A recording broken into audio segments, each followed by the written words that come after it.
Assalamualaikum warahmatullahi wabarakatuh. Bismillahirrahmanirrahim. Alhamdulillahirabbil alamin. Wassalatu wassalamu ala asyrafil anbiya'i wal mursalin sayyidina Muhammadin wa ala alihi wa ashabihi ajma'in. Amma ba'd. Bapak-bapak dan ibu-ibu sidang jemaah salat subuh yang berbahagia.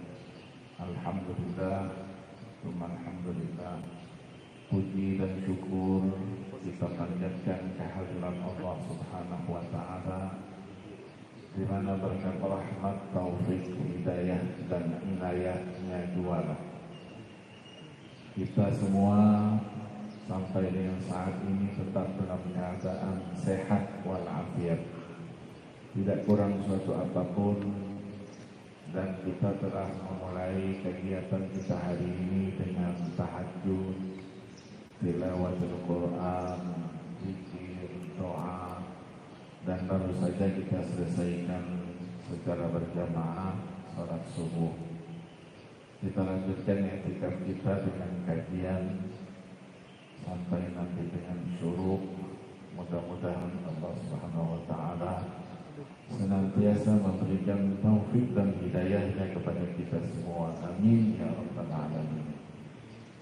Salawat dan salam tidak lupa kita sanjungkan, kita persembahkan kepada baginda Rasulullah sallallahu alaihi wasallam, seluruh keluarga, sahabat dan pengikutnya sekalian. Bapak-bapak dan ibu-ibu sekalian, kajian kita pada pagi hari ini kita fokuskan pada satu topik yang begitu pentingnya dalam keseharian kita, yaitu menghayati ajaran-ajaran agama yang sudah kita laksanakan atau yang belum bisa kita laksanakan, yang dalam istilah agamanya disebut dengan maqasid syariah. Maqasid syariah artinya tujuan-tujuan dari syariat, ajaran-ajaran yang Allah wajibkan kepada kita. Maqasid syariah sekarang sudah menjadi satu disiplin ilmu yang mandiri. Sebelumnya masuk dalam pembahasan ilmu usul fikih, tapi sekarang dengan perkembangannya dan pembahasan-pembahasannya, para tokoh sudah menjadikannya sebagai ilmu yang mandiri. Kita akan kaji bagaimana sejarah dan perkembangannya, tokoh-tokohnya, kemudian konsep-konsep yang ditawarkan di dalam kajian maqasid syariah. Karena maqasid syariah bersumber dari Al-Quranul Karim, maka banyak juga penulis yang menulis dengan istilahnya maqasidul Quran, maksud-maksud dari ayat-ayat Al-Quran itu. Kemudian menjadi satu pembahasan yang lebih luas lagi, menjadi bahagian daripada kajian tafsir, maka disebut dengan tafsir maqasidi. Ijtihad juga, karena ijtihad banyak mengacu kepada ilmu-ilmu agama, terutama yang berkaitan dengan ilmu usul fikih, maka ijtihad pun dikembangkan menjadi ijtihad maqasidi. Kajian-kajian qawaid fiqhiyah juga sudah dikembangkan menjadi qawaid maqasidiyah dan lain-lainnya. Banyak istilah yang digunakan untuk menjelaskan maksud daripada ajaran agama itu. Sering digunakan istilah ghayah, tujuan, hadaf, tujuan juga. Kemudian ada lagi yang disebut juga dengan istilah rahasia. Ketika kita mempelajari agama, kita sering bertanya, apa di balik itu? Rahasia. Ada juga yang memokuskannya itu dalam bentuk kajian-kajian yang berkaitan dengan kias, yang disebut dengan istilah illah. Illah itu adalah sebab.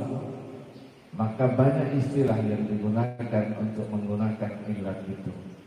Terkadang disebut dengan as-sabab, al-ba'ith, dan lain-lainnya. Nah, kajian kita akan mengarah ke sana. Maka maqasid syariah secara umum diberikan definisi oleh beberapa tokoh, al-ma'ani wal hikam al-malhuzah, di makna-makna dan hikmah-hikmah yang terkandung dalam ajaran-ajaran agama, yang intinya adalah jalbul maslahah wa daf'ul mafsadah, mendatangkan kemaslahatan dan menolak segala macam kerusakan. Maka berbicara maqasid, kita tidak bisa melepaskan pembahasan kita tentang maslahah, kemaslahatan. Kita meyakini bahwa ajaran-ajaran agama apapun bentuknya, di balik itu pasti ada pesan-pesan yang memberikan indikasi tujuan daripada disyariatkannya satu ajaran agama itu. Salat misalnya, kenapa salat disyariatkan? Allah Subhanahu wa taala sebutkan antara lain, inna salata tanha 'anil fahsya'i wan munkar. Salat itu disyariatkan untuk mencegah seseorang dari perbuatan yang keji dan mungkar. Kalau masih banyak orang yang sholat, tapi perbuatan mungkar pun rajin juga dilakukan, berarti sholatnya yang belum benar. Jangan menyalahkan sholatnya. Sholat yang dilakukannya itu belum benar. Zakat kenapa disyariatkan? Zakat disyariatkan, Allah jelaskan juga, khudh min amwalihim, ambil dari harta mereka itu. Untuk apa? Tutahhiruhum wa tuzakkihim biha, supaya bisa membersihkan, mensucikan. Membersihkan tidak hanya hartanya, tapi orangnya juga mendapatkan kebersihan dari itu semuanya. Kenapa pencurian dilarang? Mengambil hak orang lain diartikan dengan akhdhu mali ghairi khisyatan, mengambil hak orang lain secara diam-diam. Kalau secara terang-terangan namanya perampokan itu. Qahran, perampokan. Ghosoban, karena memelihara hak orang. Orang memiliki sesuatu. Ketika kita akan memiliki sesuatu yang dimiliki oleh orang lain, kita harus tempuh dengan jalan yang benar, dari jalan yang dibenarkan. Tidak boleh kita mencuri, karena harta itu dilindungi oleh agama. Kita dilarang membunuh, menghilangkan nyawa seseorang. Pembunuhan itu akan dibalas juga dengan pembunuhan yang namanya qisas. Qisas itu sebetulnya bukan pembunuhan, tapi jaminan kehidupan.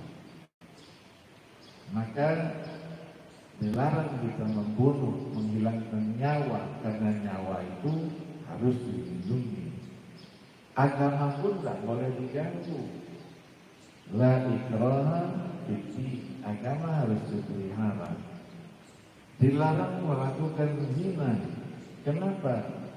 Karena dalam rangka memelihara keturunan. hifdzun nasab. Maka Allah jelaskan wala taqrabuz zina innahu kana fahijatan wa sa'a sabila. Jangan kamu dekati zina, karena itu adalah perbuatan yang keji dan jalan yang tidak baik.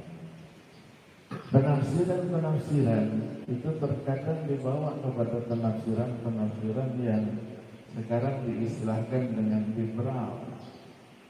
Wala taqrabu, jangan dekati. Mengerjakannya tidak apa-apa, yang dilarang mendekatinya. Ya, ini maka orang bertanya, ketika Allah menjelaskan fajtanibu, hindari, tinggalkan oleh kalian dengan wala taqrabu, jangan kamu dekati, itu mempunyai makna yang sangat dalam. Mana yang afsah kata orang-orang Arab, yang lebih balik pesannya. Kalau diartikan dengan fajtanibu, di situ ada indikasi bahwa perbuatan itu pernah dikerjakan. Maka datang larangan, tinggalkan perbuatan itu. Tapi kalau zina wala taqrabu, jangan dekati, berarti perbuatan itu sama sekali belum dikerjakan, maka jangan didekati. Itulah nanti kajian-kajian dalam hukum Islam yang luar biasa. Sama dengan sekarang kita saksikan di mana-mana banyak anak-anak yang membunuh orang tuanya, memukul orang tuanya. Jangan diartikan bahwa larangan yang ada di dalam surah Al-Isra, fala taqul lahuma uffin wala tanharhuma, jangan kamu berkata untuk dua orang tua itu uff. Uff itu kata-kata ah. Jangan juga kamu bentak mereka. Kenapa? Hukum Islam mengatakan kata-kata itu menyakiti orang tuanya. Orang tua merasa disakiti sejak dikandung sampai lahir, kemudian diberikan kehidupan, pendidikan, kemudian melakukan sesuatu kepada orang tuanya yang menyakiti orang tua itu, dilarang. Jangan diartikan yang dilarang itu hanya menghardiknya, tapi memukulnya boleh, membunuhnya boleh. Ini tafsir-tafsir yang liberal namanya. Kita tidak bisa memahami teks ayat begitu saja, tetapi pesan di dalam agama kita ini begitu luas. Itulah yang akan kita kaji. Al-Imam Syafi'i rahimahullah wafat 204 Hijriah. Di dalam Ar-Risalahnya, salah satu karya monumentalnya, sudah berbicara tentang maslahah itu, kemaslahatan. Kemaslahatan itu artinya sesuatu yang kembali kepada seseorang itu yang baik. Kalau yang dimintakan itu adalah kebaikan, maka diharapkan dari situ segala macam bentuk kejahatan dan kejelekan juga akan terhindar daripadanya. Maka dalam sejarah, dicatat dalam sejarah, orang yang pertama kali yang ikut melakukan pembahasan tentang maqasid syariah ini adalah Al-Imam Al-Hakim At-Tirmidzi. Al-Hakim At-Tirmidzi. Al-Hakim At-Tirmidzi, bukan Al-Imam Al-Hakim yang menulis Sunan itu, bukan. Itu Abu Isa Muhammad bin Sawrah At-Tirmidzi yang wafat 279 Hijriah. Ini beliau 285 Hijriah. Beliau sudah melakukan pembahasan-pembahasan dengan menggunakan istilah-istilah as-salatu wa asraruha, apalagi ilalus syar'i. Terakhir nanti ditulis oleh seorang tokoh dari kalangan Syafi'iyah yang kita kenal dengan Asy-Syazi Al-Qaffal Al-Kabir yang wafat 365 Hijriah. Beliau menulis buku Mahasinus Syariah. Jadi sisi-sisi positif daripada ajaran agama itu. Dilanjutkan dari tokoh-tokoh yang lain. Pada masa yang sama itu ada namanya Babawayh bin Saduq, ada Al-Amiri dari kelompok Syiah yang wafat 381 Hijriah. Sudah berbicara juga tentang maqasid itu dengan peristilahan yang berbeda-beda. Sampai terus berkembang sampai Al-Imam Al-Haramain Abul Ma'ali Al-Juwaini Al-Walad, bukan Al-Walid. Al-Walid itu Abu Muhammad Al-Juwaini yang wafat 438 Hijriah. Juga seorang ulama besar, banyak karya-karyanya. Nah, anaknya Abul Ma'ali Al-Juwaini, beliau menulis sebuah buku, karyanya antara lain dalam ilmu usul fikih itu Al-Burhan fi Ushul Fiqh. Al-Burhan fi Ushul Fiqh ini di dalamnya sudah berbicara yang disebut dengan maqasid itu, yang nanti dikembangkan, sudah mulai dibahas yang disebut dengan istilah ada daruriyat, ada hajiyat, ada tahsiniyat. Jadi daruriyat itu yang harus ada, maka disebutlah dengan istilah ad-daruriyatul khams, 5 ajaran pokok yang harus ada. Yang tadi kita singgung, ada hifdzun nafs, ada hifdzud din, ada hifdzul mal, ada hifdzul aql, ada hifdzun nasab. 5 ini harus dijaga. Agama harus dipelihara, nyawa juga harus dilindungi, harta, akal, keturunan.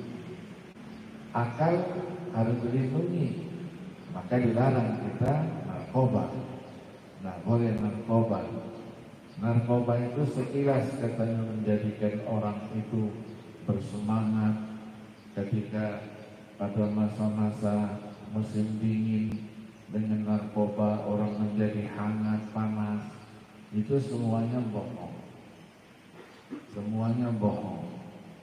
Para peneliti itu mengatakan itu hanya sekedar semacam sesuatu ya yang muncul dari diri seseorang untuk meyakinkan apa yang dia lakukan saja.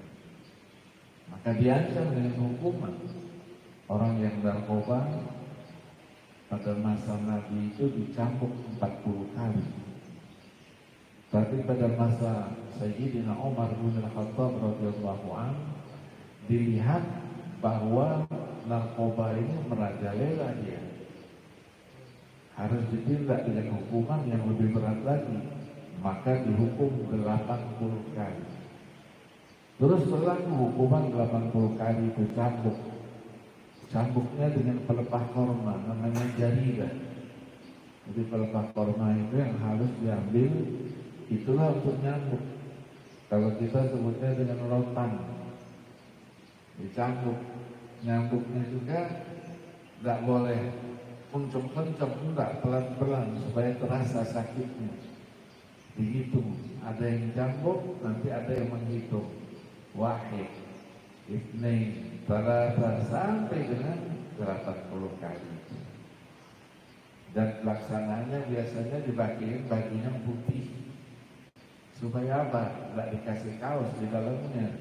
Supaya kelihatan bekas daripada cambukan itu.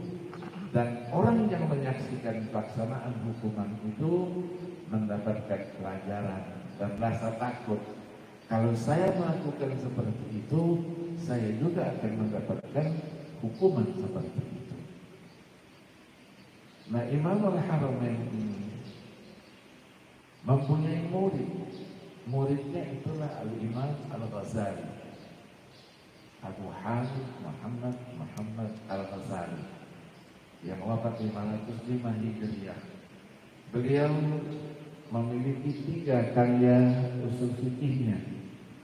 Ada Al-Mustasfa, ada Al-Madkhul, ada juga Syifa'ul Ghabi fi Masalik At-Ta'lim. Beliau mengembangkan apa yang diterima dari gurunya itu.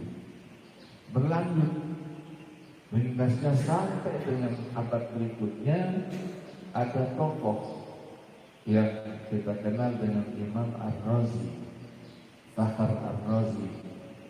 Beliau ini mufassir iya, faqih iya, usuli iya, punya buku tafsir Mafatihul Ghaib yang 10 jilid. Kemudian punya buku usul fikih Al-Maqsud fi Ilmi Usul. Lanjut, nanti setelah itu ada tokoh-tokoh besar lagi yang kita kenal dengan Al-Aiz Ibnu Abdis Salam, yang digelari dengan Sultanul Ulama 660 Hijriah. Beliau tadi 606 Hijriah. Di tengah-tengah itu ada tokoh namanya Imam Al-Anidi, Saifuddin Ali bin Ahmad Al-Anidi, yang wafat 631 Hijriah. Punya buku juga namanya Al-Ihkam fi Ushulil Ahkam. Naik ke atas, muncullah tokoh-tokoh besar lainnya. Ada Al-Imam Al-Qarafi, Syihabuddin Ahmad bin Idris Al-Qarafi Al-Maliki, yang meninggal 684 Hijriah. Beliau menulis banyak buku-buku.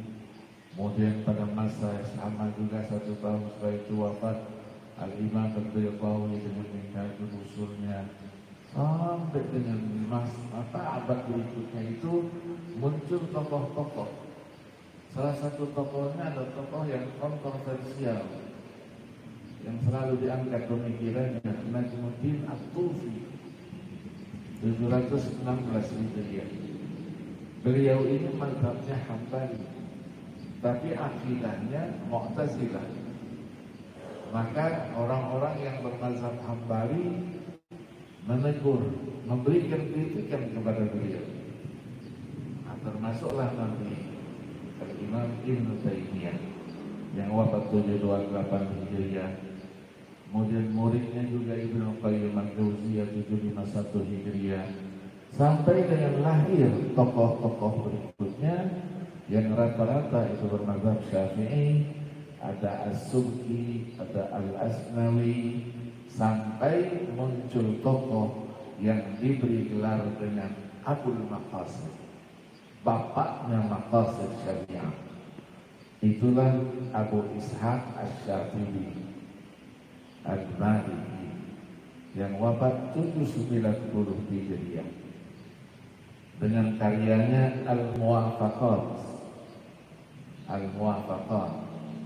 Jangan salah kita, Syatibi ini ada juga satu lagi Asy-Syatibi, tapi Abul Qasim Asy-Syatibi 590 Hijriah.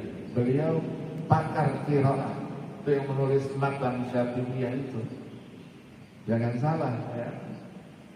Ada ceramah di televisi, itu yang Imam Syatibi itu pakar qiraah juga. Salah ya. Karena orang Arab namanya sama-sama.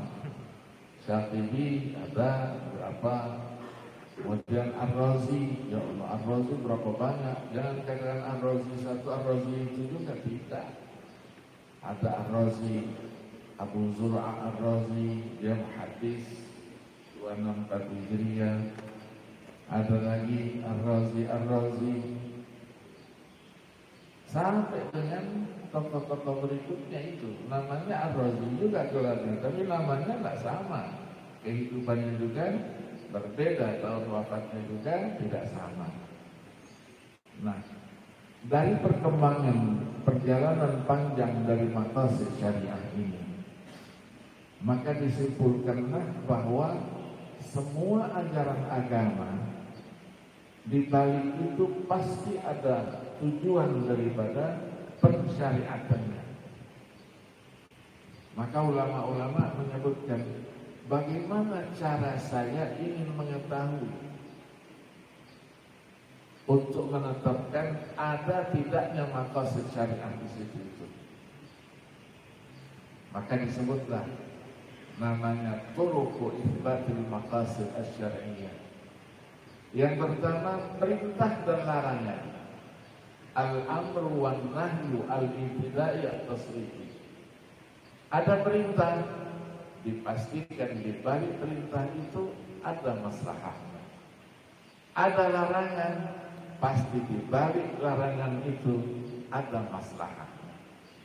Kembalinya kepada siapa? Ya kepada kita sendiri. Allah yang mensyariatkan, Allah ingatkan.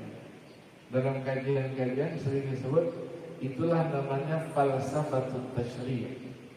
Itulah yang disebut dengan hikmatut tasyri'. Syekh Al-Jurjawi, salah seorang ulama besar Al-Azhar, menulis satu buku tebal, Hikmatut Tasyri' wa Falsafatuhu. Bukan cari-cari, bukan. Dalam ajaran agama memang ada yang namanya ta'abbudi, ada yang ta'akkuli. Yang ta'abbudi itu kita cari-cari, oh berarti dia tidak bisa masuk akal di situ. Tapi kita dianjurkan mencari tahu agar kita yakin bisa mengerjakan itu dengan tujuan yang diharapkan dari Allah Subhanahu wa Ta'ala. Kita ingin tahu kenapa kewajiban rakaat sholat dalam satu hari itu tidak sama.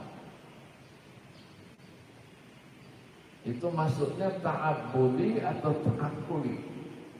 Boleh nggak kita mencari tahu kenapa zuhur 4, asar 4, begitu maghrib turun korting 1 rakaat 3, isya naik lagi jadi 4, begitu subuh hanya 2. Dari segi bilangan dia ta'abbudi. Tidak boleh kita, saya kurang kalau sholat subuhnya 2 rakaat. Saya mau sholat subuhnya 4 rakaat, usolli fardhu subhi 4 rakaat. Tidak sah. Sholatnya 2. Begitu juga yang lain. Oh, kalau saya kurang, maka Imam Asy-Syafi'i tadi menjelaskan, itulah disyariatkan oleh Allah Subhanahu wa Ta'ala melalui Rasulnya sallallahu alaihi wasallam. Ada qabliyah, ada ba'diyah. Saya kurang sholat subuh 2 rakaat. Nah, ada 2 rakaat qabliyahnya. Kurang saya, mau juga sholat sudah subuh, tidak boleh. Itu termasuk waktu-waktu yang dilarang melakukan sholat-sholat sunnah. Asar sebelumnya yang ada, sesudahnya tidak ada. Itu semua diatur oleh Allah SWT. Untuk apa? Diberikan celah kepada orang-orang yang ingin beribadah dan ada maksudnya di situ. Kenapa ada qabliyah? Qabliyah itu pemanasan, kalau bahasa kita pemanasan. Sebelum melakukan yang wajib, pemanasan dulu 2 rakaat. Disyariatkan juga sampai 4 rakaat. Sehingga ketika melakukan yang wajib, kita sudah betul-betul dalam posisi yang prima. Oh, mungkin ada kekurangannya, maka ada ba'diyahnya. Sempurnakan kekurangan itu dengan ba'diyahnya. Maka dia menjadi muqaddimah. Ketika dia qabliyah, menjadi mukammilah, penyempurna ketika dia berada pada posisi sesudah sholat fardu itu. Di samping sholat-sholat sunat lain yang diperintahkan. Ada sholat duha, ada sholat witir, ada sholat-sholat yang lainnya, tahajud, dan seterusnya. Ini menjadi bahagian yang tidak terpisahkan. Kenapa kita renungkan begitu? Karena sholat inilah ibadah pertama yang akan diperhitungkan oleh Allah Subhanahu wa Ta'ala. Kalau sholatnya sempurna, selesai semuanya. Tapi kalau sholatnya belum sempurna, bagaimana?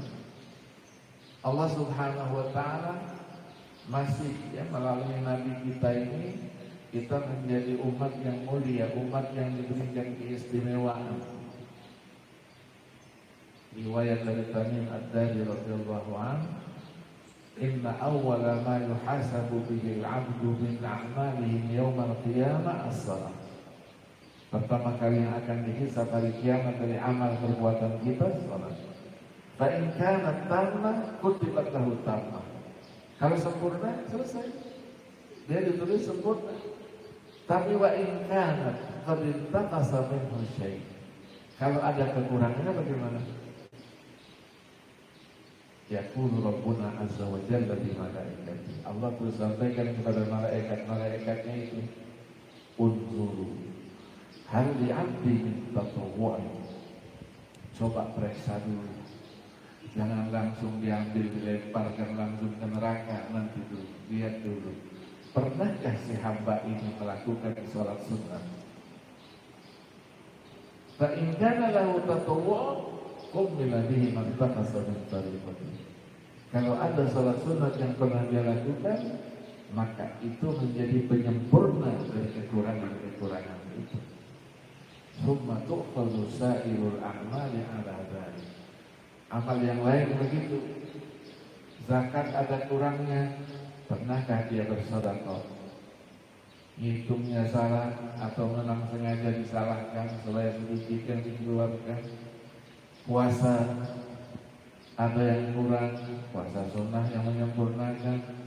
Hajinya kurang sempurna, haji sunnahnya yang menyempurnakan. Semuanya Allah berikan kesempatan ketika kita di dunia.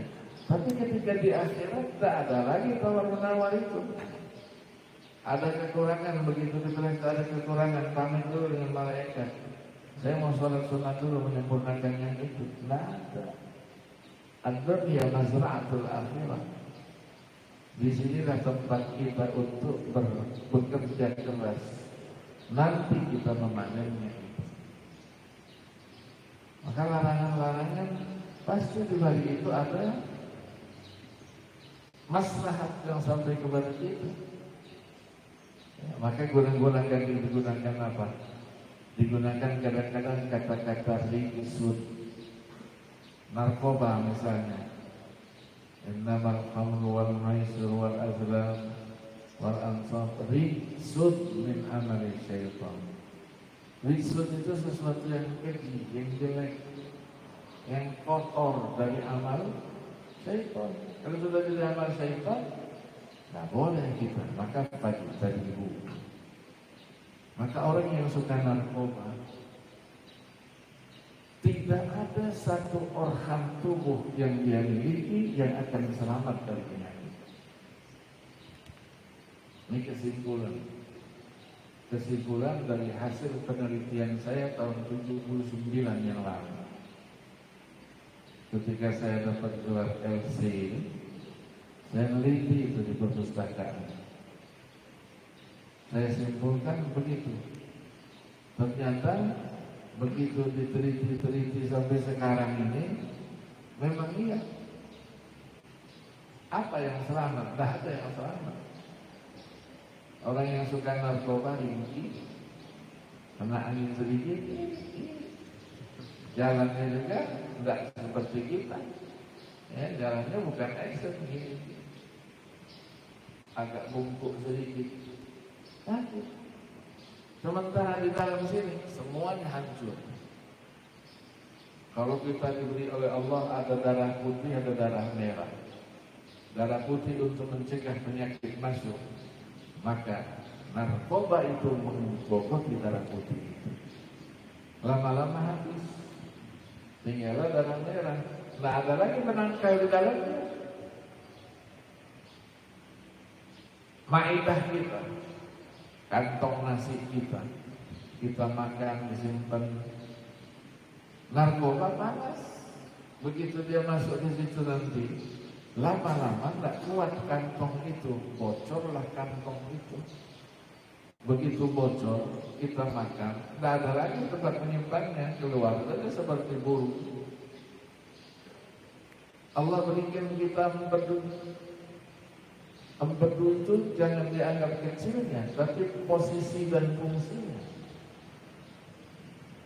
Kalau orang yang suka narkoba, empedunya yang rusak. Orang meninggal karena narkoba, lihat posisinya. Meninggalnya kuning atau biru? Pasti biru. Yang kedua, perutnya pasti besar. Saya sudah teliti semua itu. Perutnya mau dikempes-kempeskan. Pernah ada satu jenazah dulu, saya kebetulan masjid. Dikempes-kempeskan. Nggak bisa kempes-kempes dia. Ya, padahal waktu dimandikan ini kempes-kempeskan supaya membuang kotorannya. Ternyata nggak bisa-bisa. Saya tanya sama keluarganya, ini suka minuman keras ya. Begitulah katanya, nah, begitu kan. Tidak bisa dikempeskan perutnya. Kemudian seluruh orang tubuhnya yang lain juga termakankan oleh itu semua. Maka hifzul aql, memelihara akal, salah satu daripada maqasid syariah yang 5 ini. Nah, banyak tawaran-tawaran para pakar. Misalnya salah seorang tokoh kontemporer, Muhammad bin Tahir bin Ashur dari Tunis yang wafat 1393 Hijriah atau 1973 Hijriah. Beliau seorang tokoh yang luar biasa. Beliau menawarkan melihat perkembangan yang panjang, maka tidak 5 itu saja katanya. Diusulkan juga ada namanya maqasid apa? Hurriyah, kebebasan. Maqasid apa? Al-adalah, keadilan. Maqasid apa lagi? Al-musawah, persamaan. Ini tawaran-tawaran. Al-Imam Al-Qarafi juga sudah menawarkan dulu bahwa dari keturunan itu tambah satu lagi, bukan 5 tapi 6, namanya al-ir. Ir itu kehormatan. Orang kalau ada kehormatannya, maka kehormatan harus dipelihara. Tapi kalau tidak memelihara kehormatan, berarti kita melakukan sesuatu. Kata ulama, masuk dia di dalam an-nasr, keturunan. Kehormatan, dia orang terhormat. Tapi karena dia narkoba, mabuk, dia masuk dalam selongan air itu. Yang ditanya pertama siapa dulu? Ini siapa namanya? Keluarga siapa? Dari mana? Itu semuanya kehormatan. Semuanya kehormatan. Maka di dalam memelihara keturunan itu tidak boleh ya, kita harus mengikuti aturan agama. Jangan akal pikiran kita kedepankan. Kenapa laki-laki kok boleh kawin lebih dari satu? Perempuan kok tak boleh? Ini hawa nafsu yang berbicara. Iya, boleh kawin tapi emergency. Tapi kalau perempuan yang disebut dengan polyandry itu, suaminya lebih dari satu, anak yang lahir namanya siapa? Bin-nya bin apa? Bin jamaah, bin laki-laki. Bisa. Maka Allah larang itu. Ya begitu juga pemikiran sekarang ini. Kalau laki-laki begitu istrinya meninggal, pulang dari menguburkan istrinya juga boleh kawin. Kenapa perempuan tak boleh? Ini kan tuntutan-tuntutan.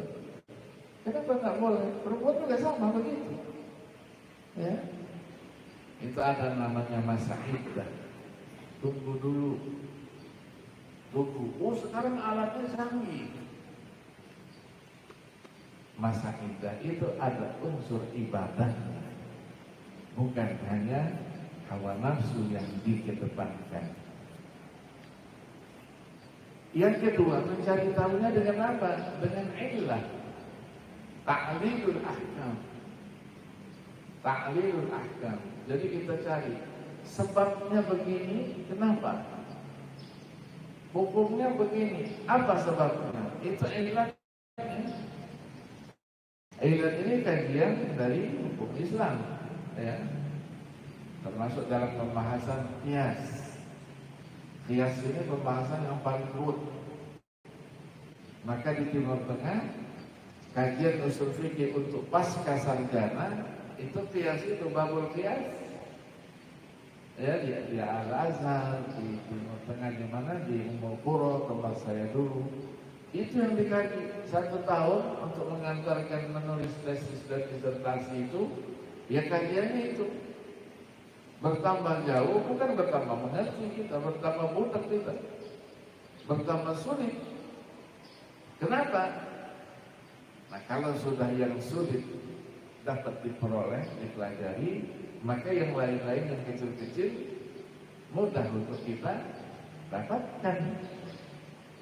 Yang ketiga ada namanya sukutus syari'.